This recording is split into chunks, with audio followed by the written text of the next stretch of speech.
Blog Talk Radio. Hello again, everyone. Welcome to another edition of Next on the Tee with Chris Mascaro, the show where past and present PGA stars and industry leaders come to discuss the great game of golf. Chris welcomes today, next on the tee, the 2003 PGA Champion, Shaun Micheel. Chris, take it away. Hey, thank you, Joe Lajanusa, and good evening, everybody, and welcome to Next on the Tee. I am your host, Chris Mascaro, and today I'm very honored to be joined by a fabulous golfer, 2003 PGA Champion, Shaun Micheel. Before we get started, though, I want to kick off this show like we do every week here by saluting our military personnel listening in on the Armed Forces Radio Network. I also want to thank those of you who serve in every branch of public service. Thank you for doing what you do every day to protect our freedom and our liberties. We here at Next on the Tee truly appreciate the sacrifices you make every day. Our sincere thanks as well to Dennis Farrell, Stephen Lee, and all the folks at Armed Forces Radio. It's an honor to be a part of your network. You can find our show by going to armedforcesradionetwork.org and clicking on the sports link that you're going to find in the bottom right-hand side of the page or on the radio link that you find in the upper right-hand corner. And also be sure to give those guys a follow on Twitter at the AFRN, the Armed Forces Radio Network. Find us on Twitter as well at Next on the Tee. Also, please take a look at our Facebook page as well. Give us a like, interact with the show, send us your questions, your thoughts. That's important to us, too. Now, without further ado, I want to bring on Shaun Micheel. He is from Orlando, Florida, later moved to Memphis, Tennessee, where he currently resides. We actually attended the same high school, Christian Brothers, just a few years apart. He played collegiately at Indiana University and turned pro in 1992. He won the Singapore Open in 1998, the Nike Greensboro Open in 1999, and, of course, the PGA Championship with one of the greatest finishing shots in PGA Tour history in 2003. And I am honored to have him with me next on the tee. Hey, Shaun, thanks for being here. Hi, Chris. How are you? I'm fantastic. Thank you. So, Shaun, I'd like to give you just a second with the second, a little salute to the military. My father was in the 69th 10th Regiment out of Darmstadt, Germany, with the United States Air Force Security Service as a code breaker. So probably the reason I can't be in the NSA or CIA because I just gave that away. But he spent 4 years copying code, and I'm learning more and more about that each day. So it's my hat's off to all the men and women around the world, and salute everything that you do. Absolutely, indeed. So do we. So, Shaun, I kind of start at the beginning. You're born in Orlando. What took you from Orlando, Florida, to Memphis, Tennessee? Well, after my dad got out of the Air Force, he started flying. He went in he wanted to go in and fly in the Air Force, and then they ended the cadet program. And anyway, so he got out of there and started flying. I was born in 1969.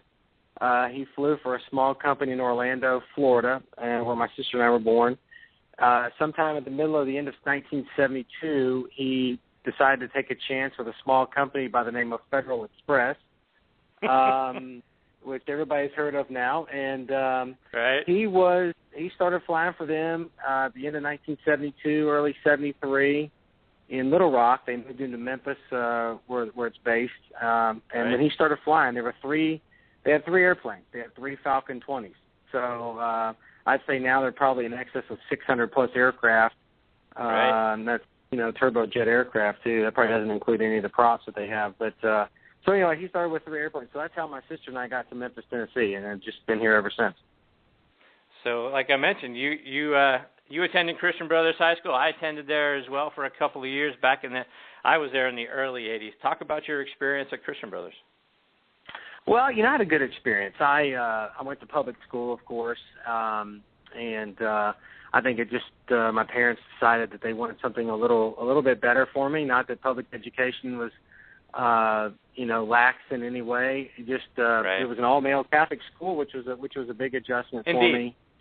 It's not for everybody. I mean, it's not necessarily about the co-ed part of it. I think it's just it was very regimented, obviously very religious, based and everything else. And I was raised Catholic, so it was important to, I think, my mom And I had a good experience. I played on the golf team, had a lot of great friends, that I kind of have kept up with over the years. But, as they say, you're kind of brothers, boys for life.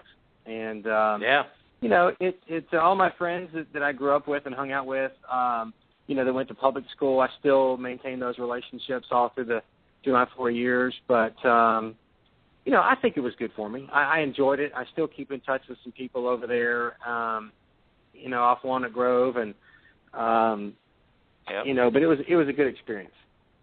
Good. So, how does a kid from Orlando who went to high school in Memphis end up playing college collegiately up at Indiana? Well, I didn't do a whole lot of traveling. The American Junior Golf Association was just kind of getting started around, mid 80s, 85, 86, something like that, and I didn't do a lot of national golf tournaments. I played a lot of local stuff, a lot of stuff around Tennessee, a lot of tournaments around Memphis, and was still playing some basketball in high school, and I didn't probably have the national recognition that I needed to have to go to some of the other schools. Until I won the state high school my sophomore year and my senior year in college, but there were a lot of kids that had done that.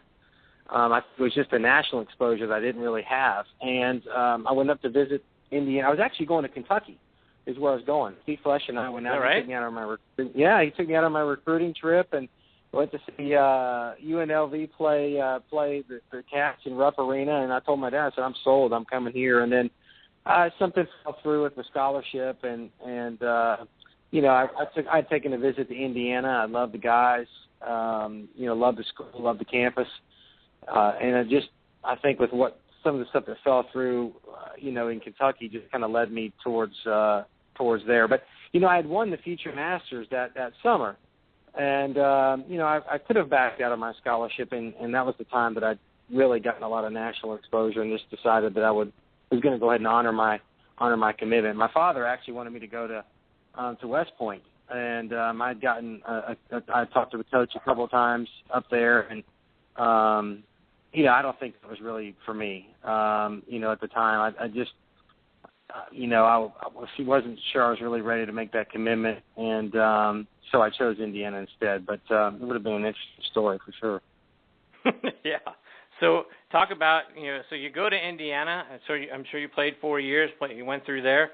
How did you make the leap from Indiana to getting on the tour to actually going over and playing on the Asian tour? Well, I'm a well-seasoned traveler, and, obviously that's when I first started. I graduated in December of 1991, so I turned pro in 92. Found my way, and I'd missed the qualifying term. I think at the time, I didn't go to qualifying school because I still had one more semester left in college, and I just kind of wanted to focus on that. But went to South Africa, went to Johannesburg, and stayed there for 4 or 5 weeks, and kind of got my feet wet a little bit. And I've always been kind of a homebody, so there was a little homesickness there, I suppose. And so I didn't do as well as I was hoping. And I was the first team All-American my senior year, so I was playing some pretty good golf, but I've gone from the amateur ranks to professional and all the things that go into it, which I think people sometimes think, you just show up at a golf tournament and you start playing. But, as a professional, there's a lot of things that go into it besides just getting to the golf course. There's a travel element and stuff like that, managing my sponsors and expenses and, right. and basically having to do my own travel, where it was just basically the coach in college says, hey, we're plane leaves at 9, the bus is going to leave for 7 for the airport, you better be here. And when you're professional, and I think that's kind of what I miss a little bit about team sports too, is that golfers, we're just kind of independent out there, and if you want to practice at 7, well, you just decide you have to go practice at 7. Nobody's telling you what to do. Right. But anyway, so I went to South Africa and then got on the tour 2 years later in '94, and my dad was caddying for me in the finals at Key School at Batinka out there in Palm Springs, and I didn't have a lot of success. I was really kind of a nervous kid, I think, out there, and I think I only made 4 or 5 cuts out of like 15 or 16 tournaments. I didn't even play a lot of tournament golf that year. I just didn't get in. Bounced around the tour back and forth, and then in 1998, I decided lost my card in '97, so I went to Asia, won the Singapore Open, which was a major on that tour then. but came back, went to tour school in '99, was on the Nike tour, now the Web.com tour, and finished 9th on the money list, and basically been on tour ever since. Just the last couple of years, there have been a lot of health issues, too many visits to the hospital. I really, it's unfortunate. I think that these types of things kind of manifest themselves. I mean, there's a lot of wear and tear on the body, a lot of stress. Right. And it's just part of life, I guess. People. Their athletic careers come to an end, obviously at various times, but they all come to an end for a reason. Either you're not playing well, or you're not playing well because of injuries or serious illness, or you just don't want to play anymore. And it's not the latter for me. I want to play, and I think I can still play at a high level, but it's just. I've had heart surgery 3 weeks ago, and it was my second one of the year. And shoulder surgery a few years ago that kind of derailed me a little bit. So it's just been tough. But I want to play the Champions Tour in 2019, which is why I keep going. Otherwise, I think I might just pack it in and tell people about my stories. But I still want to keep playing. So that's what I'm doing. So yeah, and maybe I heard you wrong. Did you say heart surgery a few weeks ago? I did, yes. I had, I had four stents put in, right coronary, circumflex, a distal portion. I know more about my heart, I think, than I ever thought I would. But it's just something that kind of came on. I had an exploratory surgery in February, and I thought I was going to be having open heart surgery on the 20th of February. And I didn't end up having it. I had something else. So then I had 4 stents put in 3 weeks ago, and on the 17th of April. So I think it's just been a long road. I've had a good career. I mean, not as great as I think I'd like it to be. Hopefully it can continue on. I want to keep playing. I've been working hard. It's just some of these things have really just kind of, as I said before, have kind of derailed my comeback or my progress, really, to try to get out there and win again. And of course, I'm non-exempt, and that all came at a bad time. But I don't see that my career is ending. I think that there's more room for improvement. I enjoy playing. I enjoy playing well, but it's been difficult to get into tournaments. As a non-exempt player, I don't think people really understand. I think all your PGA Tour players just sign up and play. It's not like that at all. And so I've been kind of battling. That a little bit. Tell people what it is really like. Well, when you're on the PGA Tour, and when I won the PGA, for example, I had a 5-year exemption, which basically meant I could play any tournament that I wanted, except for the World Golf Championships. Now, the World Golf Championships at the time, there were 3 of them. There are 4 now, and that was based on world ranking. And so, right after my first year winning the PGA, I was high enough in the world ranking. I stayed in the top 50 and then the top 64 for the match play. So I was in those for a couple of years. And actually played pretty well. 2005 wasn't a great year, but 2006 I rebounded and, and then finished second in the PGA again, so I got my world ranking points back up. But in 2008, I had shoulder surgery in the middle of the year. I couldn't put it off any longer. That was the last year of my 5-year exemption. So 2004, 5, 6, 7, 8, that was 5 years. And I got hurt. I played the Masters because I wanted my son to caddy for me in the par 3. He was 5 at the time. And I tried to go. I just couldn't do it. And I missed 10 months of the season. So I'm non-exempt. That basically means that my full exemption was over. I hadn't maintained my, I'll say my level of proficiency, if you will. It's really a money list. And basically was playing off what they call the past champion veteran member category. And I qualify for both. I'm a veteran member and also a past champion. So I was getting in events in 2009 off a medical and in 2010. In 2010, I played great. My mom was diagnosed with cancer, lung cancer, in April of 2009. So I really just kind of had all that going on and just playing well for her in 2010. And she lost her battle in October of that year. And I'd played well enough to become fully exempt again in 2011. And then I just really expended a lot of energy, a lot of just personal kind of anguish, I think, at the end of that year after losing my mom, there are a lot of things that happened in my childhood, and watching her, kind of some of the struggles that she had gone through when I was growing up, she had a mental illness, and I just, it took its toll. But we had our moments, but it took a lot of energy out of me. And in 2011, when I went to Hawaii, I could tell in myself I just didn't have the drive that you have to have. Yeah. And I think that's why a lot of these young kids are so successful. Many of them don't have families yet. They're just basically, eating and sleeping golf 24/7 every single day. And that's really what you have to do to be successful. I mean, you don't have to kill yourself doing it, but, if you have golf at the front of your mind at a high level, that's what it takes. And I didn't have that. I was thinking about a lot of things, and some may think that, when you get inside the ropes, you have that moment to where you can just focus on golf. But I think just being a caring human being, I wasn't able to do that. And I didn't play well in 2011, and I lost. And so I went back to tour school, and basically I'm not exempt. And I'm not exempt even on the web.com tour. So I'm not even exempt for the D-League, if you want to call it that. Wow. So it's been tough. It's really been tough. I mean, I've fallen a long way. And, again, it's when they changed the system for the qualification process of getting onto the tour, there's no more Q school for the tour. Really, the only way to get on is to earn your way through money. If you get into a few tournaments, maybe you win, or world ranking points and stuff like that. But there's really only a couple of ways to get back onto the PGA Tour. And so I'm trying to play the web.com. I'm in this week.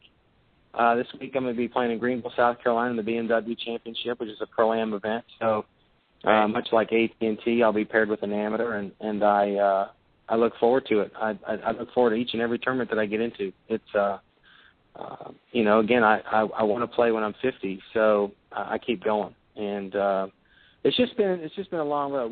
We all had our personal stories that have challenged us along the way, and kind of altered our plans and our goals and everything else. And I've certainly had my moments of complaining about the tour and why I'm not getting into tournaments and how they, there are exemptions. I'm not getting exemptions. I don't know. Did I piss somebody off a few years ago? Who knows? I mean, it's just the way it is.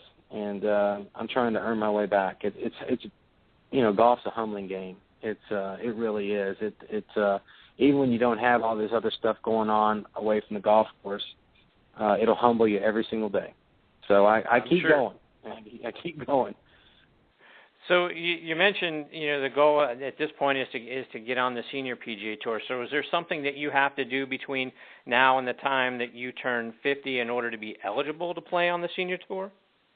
Well, I mean, that's a pretty complicated question. I think that's always evolving. The Champions Tour is pretty difficult to actually get onto. I think with me winning a major championship, I think the major counts for multiple wins. You can get on through career money, or what you've made in your career, or multiple wins, things of that nature. And from my understanding, I think I'll have at least 1 year out there to be exempt, and then hopefully I'll keep playing well and be able to stay out there multiple years. Now, if a friend of mine, Lauren Roberts, he's made. He made $16, $17 million on the tour. And he's probably made $15, $20 million or something like that on the Champions Tour. So he'll maintain his career money position for as long as he wants to play. So it's not quite as easy to understand how you get on there, but it was designed, to get some of these guys that there wasn't a retirement set up back in the early '80s, and they gave these guys an opportunity to continue on with their careers and. Right. I think it's been great. Some would argue with it, but people enjoy watching these guys play. I enjoy watching them play. I've played with most of them. As do I. With you. I just, I hope it's still around. I think it will be.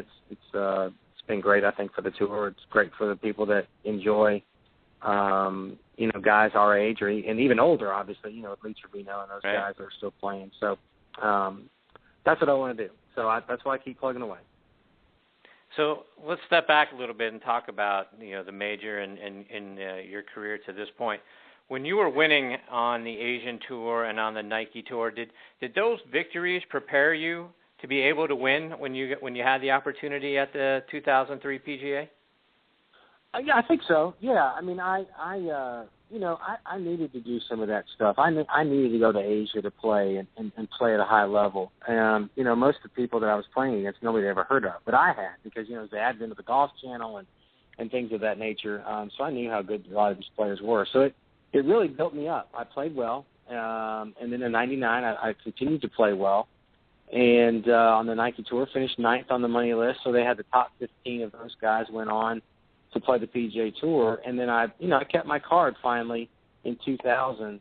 And I think that really kind of propelled me, really. But it's hard to say. I mean, there's really different levels of tournaments, I think. There's the major championships, and then you have I'm going to use the term rank and file. I've seen that written about several other times. Let the rank and file the players of the PGA Tour members that have access to these events. But I mean, everybody's so good. I think that's it didn't surprise me.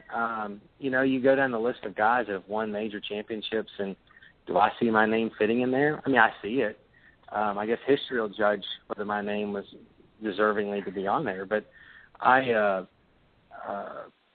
was playing well. I think I always enjoyed playing the difficult golf courses because I was such a good ball striker. I was third or fourth a couple years in a row, I think, for greens and regulation. I feel like that's an important stat. And it just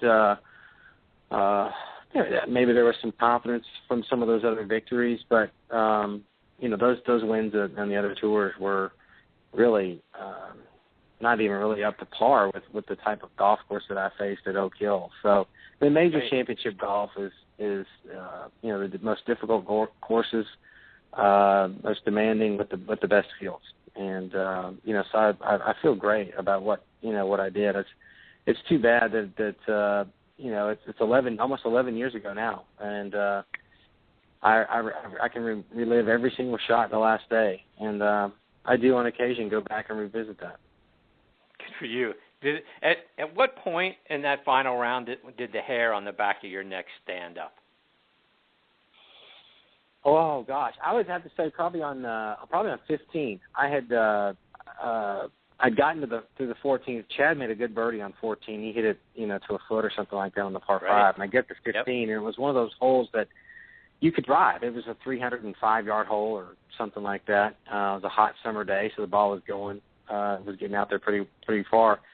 And Chad was up. He hit driver, and he saw it hitting the greenside bunker. And I had a decision to make. I had laid up earlier in the week. I think it was on Friday. And it's a very difficult shot. The layup, you see an iron out there, but the second shot is straight uphill. It's probably up 50, 60 feet. And I'd made a double. And I just decided that, now was the time for me to really shine. I hit a great shot. It found a good bounce and got up onto the green. And I think when I hit that drive and I saw it up on the green and the people were kind of cheering, that was really the first kind of hair-raising moment. And then, 15 green, I made the putt. Chad made bogey. He kind of flubbed his shot and then made bogey from there. And then I went on. I think I had a 2 or 3 shot lead there. And that was the tournament. But that was the hole that I thought I had the tournament won. And actually that was 14. I get the holes mixed. That was 14. And then on 15, my hair. Chad made an incredible a side hill putt from about 40 feet, and so I'd gone from thinking I'd won the tournament to now I wasn't so sure. But there were quite a few of those moments because I didn't make a par. I think after 13, I birdied 14, bogeyed 15, birdied 16, bogeyed 17, and then birdied 18. So I was kind of a little bit of a roller coaster, but it ended well. And it ended very well. When on 18, when you hit that 7-iron shot, I went back and watched the video. Your caddy yelled, "Be right." What was going through your mind when you swung and you looked up and you saw the ball tracking towards the hole? Oh, as a golfer, I mean, there's a lot of times out. There's a lot of time out there. Yes. So when the ball was struck, I really thought, why is Bob talking to my ball? I think that was the first thing that went through my head. I don't say a lot. I'm a pretty quiet golfer, and I hit the shot and I hear "be right," and I'm sitting there thinking, well, why is he talking to my ball? He doesn't ever talk to my ball. And it take 2 or 3 seconds for the ball to get from the club face out to the green, maybe 4, 3 or 4 seconds or something like that. Right. So, I think, in Tuesday, the practice round, I had the exact same yardage from the other side of the fairway. And what was great about it was that I was away. I mean, Chad was on the right side of the fairway, and he was a little closer, so it was clearly my shot. And I mark everything down in my yardage book, what I did on Monday, what I did on Tuesday, and Bob gave me the yardage. There was maybe a little bit of a helping breeze there, so I just grabbed the 7-iron quickly. So there wasn't a whole lot of time in between when I got to the ball and actually hitting the shot. And then with Bob yelling, he was right. So he was 1 for 1. But I told him, I said, don't ever talk to it again. So, that was later in the night. That was later in the day. I told him, I said, look, I was great that you're right. I said, but don't ever talk to it again. We're, not really. I'm not a superstitious person, but it's just one of the things that I don't like my caddies to do. I don't like them to talk to my ball. I don't like them to pat me on the back and try to get me fired up. I've been doing this a long time, and sometimes I don't want to be fired up, So I have a unique relationship with my caddies. I just want them to carry the bag, and we all have some conversation. Give me the yardage, and just going about our merry way. I don't like a rah-rah caddy at all. I've heard, I've actually read some stories where they're very similar to that, where caddies, will say something, get right, get down, and other players, will say the same thing. Like, I've heard the quote, keep your mouth off my ball. Yeah. How do you know what I want my ball to do? And I've heard that before. Yeah. That's interesting. Yeah, really, does it really affect the ball? Of course it does. But I think just as a team, you kind of you hit the shot, and you both want it to be right. You both want it to come out the way that you had planned it out. And I think for the most part, most caddies do that. I think sometimes you get maybe some of the younger guys are a little bit more. They talk a little bit more, a little bit more animated. But I think I'm just kind of old school. Not intentionally. I think that's just me. But most players, I would say, would prefer the caddy just to kind of be quiet. And it's and I think that's part of it. I mean, it's like a marriage out there. You got to find somebody that you work well with, that you can communicate well with. Phil Mickelson's been out there a long time with Jim Bones, and probably the longest standing relationship. The next might be Jim Furyk and Fluff. Mike. They've been together a long time, and when you have that relationship, you know what to expect of each other. You know when it's time to walk away from the caddy, or when it's time to walk away from the player. It's a unique relationship, and I think people would be very interested in hearing what goes on. There's a lot of it's not all golf that's being talked about out there. I think it's important to. Hey, what Jeff for dinner last night? You're not always over the ball discussing yardage. So it's a lot of us are probably glad that we're not mic'd up, at all. It's just that'd be more for cable TV, I think. But it's fun to be a part of it. It has been fun to be a part of it. I hope it continues. It's really on my shoulders, I think, in my work and my preparation and, of course, my health. But it's something I enjoy doing. I still enjoy doing. I love talking about it. And although my career, like I said, I don't have a whole lot of PGA Tour wins, I just have a lot of experience of being out there and being around, the best players in the world. I've done a lot of great things. And I understand there's a lot of people that love to have my career. But I want more. We all want more, don't we?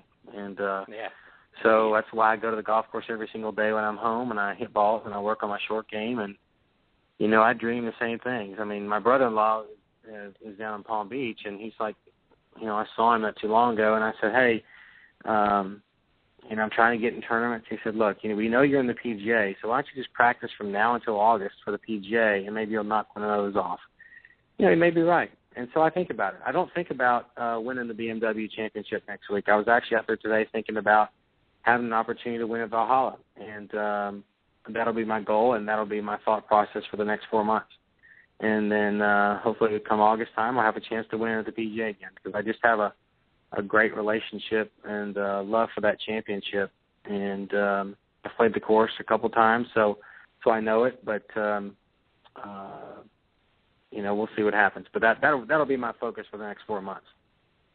Okay, I got one more, and actually I want you to talk a little bit about your Make-A-Wish Foundation. But I got one more before we get to that. After your victory in 2003, and everyone goes home, and you go back to your hotel, what did you do?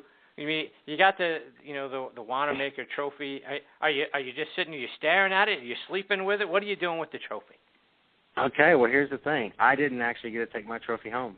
I don't know when that tradition started.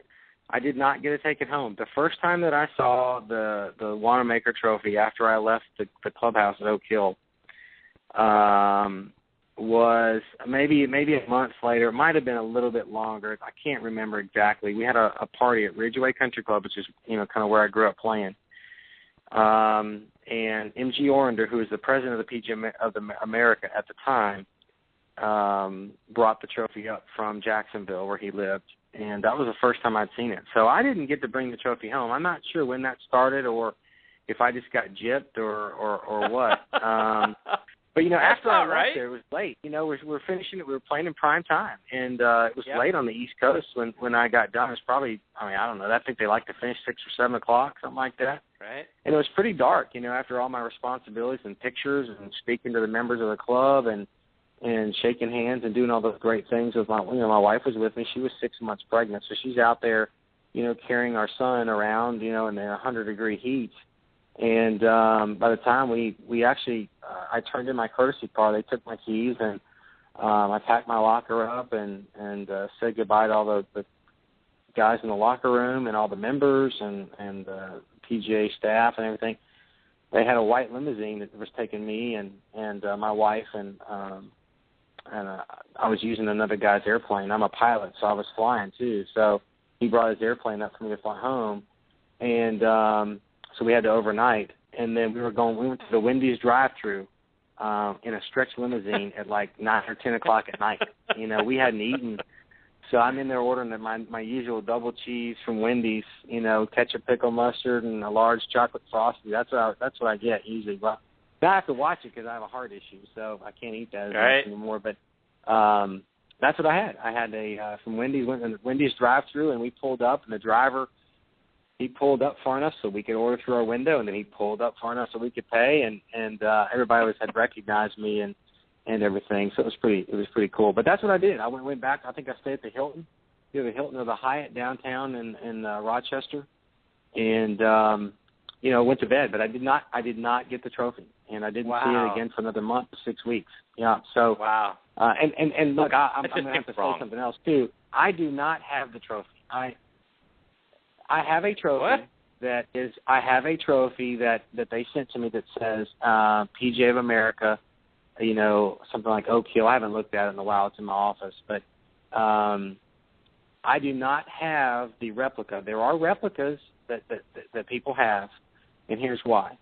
And at the time, it didn't really dawn on me. I said, well, I'll get it. Is I have to pay for the trophy. The trophy is $40,000. The trophy right now is $40,000. It might be a little less. It might be a little more based on the price of silver. But it is made in England, I guess, and I do have the person's contact information that makes the trophy. It's it's 10% smaller, so it's 9-cent size, and it does have the names on it. Now, I will get one eventually. I think at the time it was probably $30,000. And to be honest with you, I don't really know why I didn't buy it. I'd just gotten $1 million check. I don't know why I didn't. To be honest with you, I wish they would have just taken the money out of my check and sent me the trophy. And I think that's one of the, look, I love the PGA of America. I had all my lessons as a kid from head professionals that were members of the PGA of America. So I'm not knocking them, but right now, I guess I don't understand why they just don't give me one. As much money as they make. But most people don't know that. They don't know that. And I should have just, I wish they would have just taken the money out of my check. I can't believe they make you pay for it. You just won the PGA. Give the man a trophy. I mean, I know. Here, hold the Wanamaker trophy. Smile for us for a minute, Shaun. Let us snap a few pictures. All right, give me that back. Really? Come on. Yeah. Yeah, I mean, the claret jug stays with the guy for a year, and I'm assuming they may have the same thing. I don't know. Obviously, have not.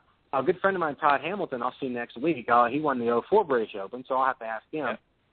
But I just at the time, and I think it's gone on so long, I will get one. If you knew me at all, I'm not a person that likes to. I don't like to be the center of attention. I'm not going to be the guy that walks into the party and say, "Hey, look at me."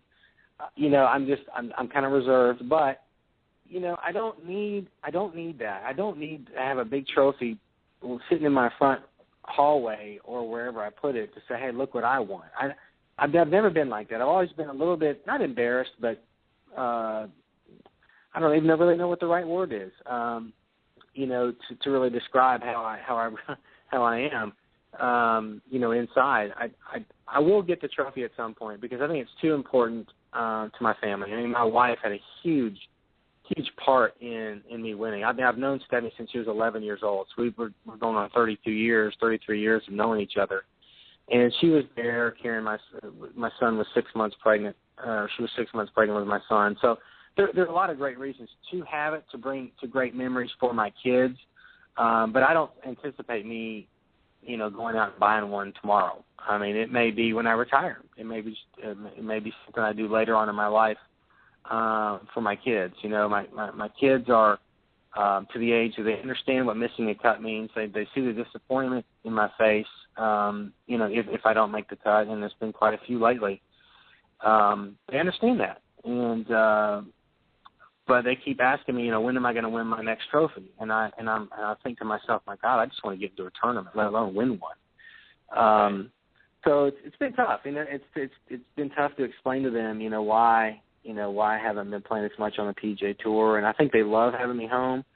But Stephanie, as much as she likes having me home, she wants me to be on the road for me, and because she knows I love playing golf so much. And I think that's why she's such a great person for me to be with. A lot of our friends, their husbands will go out of town for 2 days, and they're like, the moms are just absolutely overwhelmed. But Stephanie just laughs because I'll be on the road for 3-4 weeks. And, it's one of the great things. It's one of the things I love about her. She's so independent, and but she's been there. So at some point, I will buy the trophy for them. I don't need it for me, but I think it'd be something cool for my kids to have to show that, hey, their dad did something one time in his life. So I'll get it. I'll get it at some point. I hope you do, but I'm still shocked that the PGA doesn't give you one for winning the tournament. You're right. We had Tony Jacklin on a couple weeks ago, and Tony obviously won the British Open, and he was talking about keeping the claret jug. They get to keep it for a year, and then they get a replica of it. Then they get a replica of it. He didn't mention that he had to pay for it, so I can't believe he did. $40,000 for holy cow. Yeah. That's ridiculous. I know. So I can't be too hard on him. Even at the time, I didn't. Yeah, because you got to get back out there.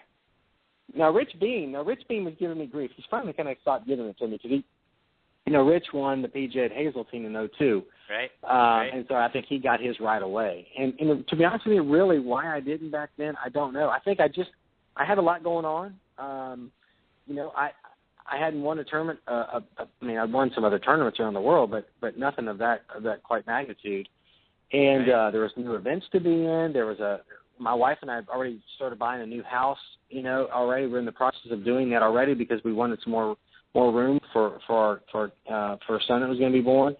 And I think there were just a lot of things that were going on in my life that had to be fit in somewhere. And it just really slipped my mind. And to be honest, now it's almost 11 years later, and I still don't have the trophy. We got it. But that's a little bit about me. I don't need the trophy. I will get one, but I don't need it. If that makes any sense to anybody, I don't know if it does or not. All right. So, Shaun, before we let you run, I know you're very passionate about the work you do for the Make-A-Wish Foundation. Take a minute and talk about that. Yeah. I'm so lucky to be a part of this great organization. It really is. There are so many, and as I found out, this will be my 11th year of Stephanie and I doing this.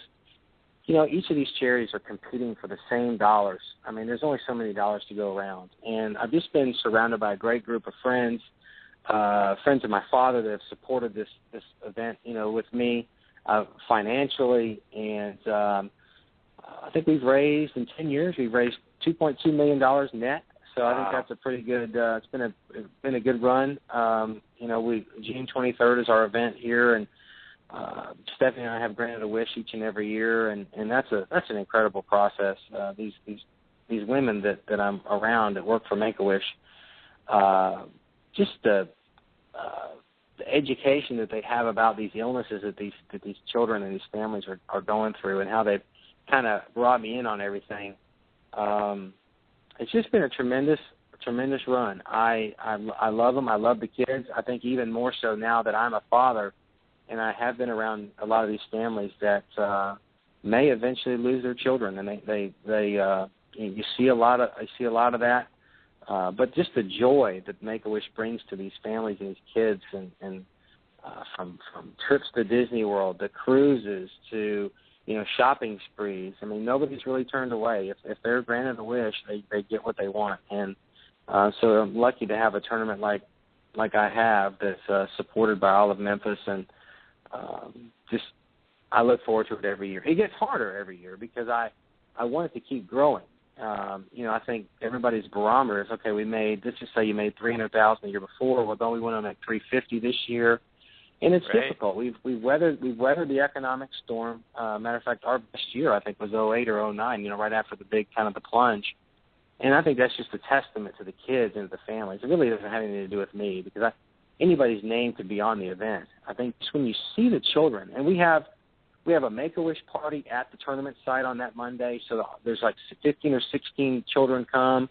I do not have tour players that come in. I'm the only one there. I wanted the focus to be on the kids. So the kids that come to the Make-A-Wish party, the Wish Kid party as we call it, they are the team captains. So everybody gets the chance to take their picture.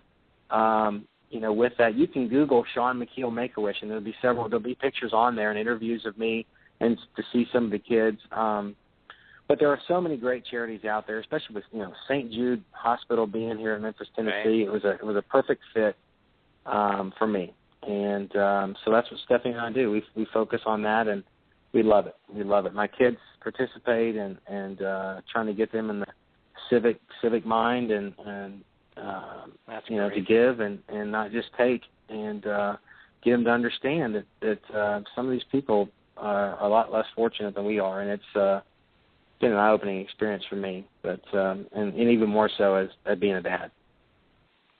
So how can people find out more information and get involved, and then also follow you on social media, Shaun? Yeah, I'm new to the social media thing. I'm at Shaun Micheel PGA, and I kind of dabble in Twitter. I like to read a lot. I like to read and follow other people and stuff like that. I don't have the best tweets. But I enjoy posting a few things.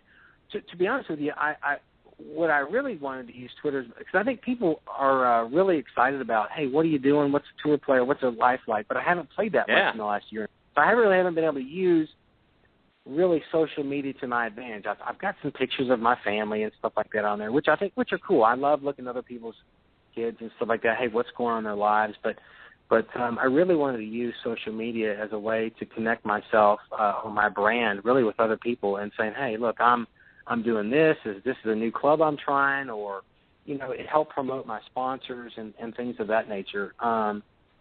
Along with me using it to follow news and what's going on in the world. I love to be caught up in current events. I really do. It's important to me every day to read the newspaper and see what's going on in the world, and the good and the bad. And but it's just been, I'm kind of new to it. But I love doing it. I love following people on Twitter. Well, Shaun, thank you so much for giving me so much of your time tonight. We talked before the show. I said, 20 minutes would be great. Here we are 45 minutes into it, and there's so many other things. I mean, you're fascinating to talk to. You've got great stories. It seems like there's so much to you that I'd love to have the opportunity to catch up with you again sometime. I hope you'll come back and join us and keep us up to date with how you're doing. And like I said to you off the air, we're here next on the tee. We're here to help support you any way we can. Please let us know what we can do for you. Because you've been so great to us tonight. Hey, I'd love to come back. I appreciate the time and the opportunity to thank all the men and women around the world, that are supporting us and defending us and making us the best nation. on this planet, and so it's much appreciated. All right, Shaun. Thank you so much. All the best to you and your family. I hope, and to you for your health. I hope you get better and strong real soon. And we certainly look forward to watching you along the way, and hopefully a lot of success this summer leading up to Valhalla, and even greater success when you get there. I appreciate it. Thanks, Chris. I enjoyed being with you. Thank you, Shaun. Take care. Okay. Yeah. Good night. Wow, what a wonderful gentleman and a great player, and it's such a privilege to spend so much time with former PGA champion Shaun Micheel. So our wishes to him for much more success throughout the rest of the golf season and into the future, and hopefully we see him back in the winner's circle very soon. My sincere thanks to all of you for joining me tonight. Also, my thanks to our wonderful announcer, Joe Lajanusa, who does such a great job kicking off the show every week for us. You can hear us typically every Saturday, 9 a.m. Eastern Time on Armed Forces Radio and on Blog Talk Radio. Next week, my guests will be LPGA Pro Allison Kurt and Callaway Golf Marketing Director Jason Finley. Please check us out online as well. It's nextonthetee.net. You can stream or download any of our past episodes and stay up to date with who we've got coming up as guests here on the show. Please also, like I said at the top, check out our Facebook page as well and let me know what you think of the show. Questions you may have for some of our guests, we'll be glad to ask those on your behalf as well. And until next time, hit 'em straight, my friends.